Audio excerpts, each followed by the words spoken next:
Sir, इनका सवाल है, आप कहते हैं कि मेडिटेशन में सांसों पर ध्यान देना होता है, लेकिन जब डीप मेडिटेशन में आ जाते हैं तो सांसें बंद हो जाती हैं लेकिन विचार आ जाते हैं। उस समय आखिरकार हम क्या करें? सांसें बंद हो जाती हैं, इसे इग्नोर करें और जो विचार आ रहे हैं उनका क्या करें? आखिरकार डीप मेडिटेशन के दौरान हम किस पर ध्यान दें? देखिए, अभी इसी के पॉइंट पे जी, हमने बिल्कुल। स्टार्टिंग में भी डिस्कशन किया था। विचार जो बोल रहे हैं, किसका विचार आ रहा है? अगर इस दुनिया दौर का विचार आ रहे हैं तो बिल्कुल आप अपने श्वासों के साथ जुड़ना है। अगर आपका जो एक्सपीरियंसेस, अब मैं विचारों की बात नहीं बोलूंगा क्योंकि वो जो बोल रहे हैं कि विचार की जगह अगर आपको एक्सपीरियंसेस आ रहे हैं तब आप वापस अपने श्वासों के साथ जुड़ना नहीं चाहिए। जब तक आपको विचार का मतलब इस दुनिया का विचार, इस दुनिया का मतलब इस दुनिया में आपका फैमिली का या आपका ऑफिस का, आपका व्यवसाय का या कुछ भी इस दुनिया का रिलेटेड अगर विचार है तो तब आपको वापस अपने श्वासों के साथ जुड़ना है। अगर आपका विचार या एक्सपीरियंस जो हम बोलते हैं इन चीजों के लिए नहीं है, इस दुनिया का रिलेटेड नहीं है, आपको पता चल जाएगा क्योंकि आपने फर्स्ट टाइम देख रहे होंगे। अगर आपके मन में कोई एक महापुरुष आ गए, वो आपसे संपर्क करना चाहते, आपको कुछ मैसेज देना चाहते हैं, वो तो इस दुनिया का नहीं है ना, तो फिर वो उस समय में आपको क्या करना होगा? उस महात्मा के साथ जुड़ के उनको प्रणाम करके उनसे आप अपना कोई क्वेश्चन है तो पूछना है, उनसे उनका नाम पूछना है, उनसे पूछना है कि आपको मार्गदर्शन करें, क्योंकि आपका गाइडिंग मास्टर्स होते हैं वो हमेशा आपके साथ ही होते हैं। जब आप ध्यान में अपने आप को फ्री कर देते हो इस विषयों से, तब आपका जो कम्युनिकेशन चैनल्स है खुल जाते हैं to connect with your masters, क्योंकि वो मास्टर्स हमेशा आपके पास ही रहते हैं। स्पिरिट मास्टर्स का हो या गंधर्व का हो, आपका गाइडिंग मास्टर्स है वो हमेशा आपके पास ही रहते हैं। वो आपके जैसा, आपका घर के बाहर, दरवाजा के बाहर कोई खड़ा है, वो आपके घर के अंदर कब आएगा? कब आप आएंगे? जब आप दरवाजा ओपन करेंगे, उनको आह्वान करेंगे तो तभी आएंगे। इसी प्रकार आपका मास्टर्स हमेशा आपके साथ ही रहते हैं। आप ध्यान में जब आपको निर्विषय करेंगे, आपका मन को, आप अपना दरवाजा को जैसा विश्व शक्ति को प्रवाहित होने के लिए कर देते हो, तब आपका दरवाजा खुल जाएंगे।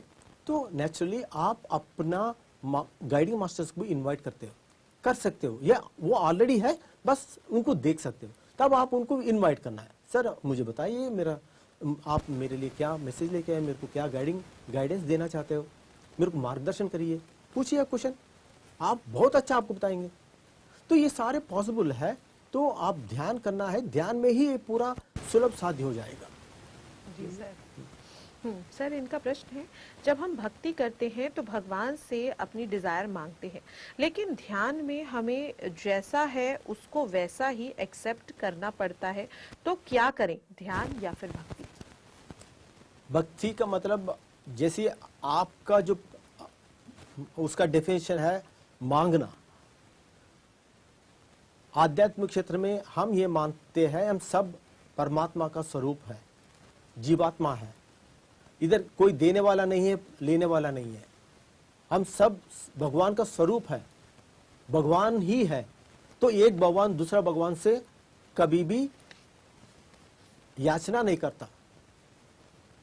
तो पीएसएसएम में हमारा एक ही मकसद है, हम अपना भगवत तत्व को प्राप्त करना है। अपना जो भगवत तत्व को प्राप्त करके जिस कारण के लिए, जिस काम के लिए इस धरती पर आए हैं, उसे पूरा करना है। याचना नहीं होता इधर केवल आपका आत्मा का अभिवृद्धि होता है, पुरोगमन सिद्धांत है। इधर आपको ज्ञान प्राप्त करने के लिए आए, एक्सपीरियंस प्राप्त करने के लिए आए। तो इधर कंप्लीट जो डेफिनेशन ऑफ आध्यात्मिक क्षेत्र का इधर जो हम डील करते हैं, जिसमें हम रहते हैं पीएसएसएम में, टोटली डिफरेंट है। हम याचना करते नहीं है इधर, हम केवल हमारा ज्ञान को बढ़ाते हैं, अज्ञान से ज्ञान के ओर बढ़ते हैं।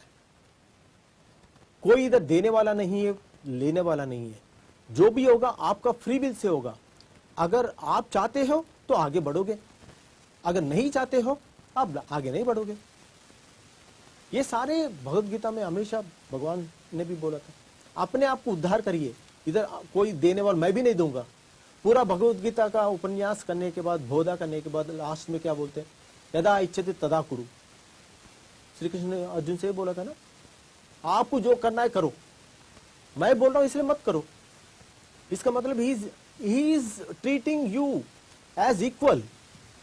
कौन करता? आप फ्रेंड को बोलते हो, सारा डिस्कशन होने के बाद, अगर हमारा कोई फ्रेंड होता है, डिस्कशन होने के बाद आखिर में ये बोलता है तेरे को जो मन है वो कर ले भाई। साक्षात श्री कृष्ण भी तो ये बोल रहे हैं, यदा इच्छते तदा कुरु। तुम्हें जो अच्छा लगा वही करो। वो कौन कर सकता है? अगर आप अपने आप को यजमानी मानोगे, आपका आध्यात्मिक क्षेत्र का उन्नति के लिए अपने आप को श्रेय दोगे, तभी आप आगे बढ़ोगे। तो PSSM में ज्ञान प्राप्ति का ही एक मार्ग है। वो ज्ञान प्राप्त करने के लिए हम ध्यान करते हैं, ध्यान के माध्यम से हम ज्ञान प्राप्त करते हैं, हम अपना परमात्मा तत्व को प्राप्त करते हैं।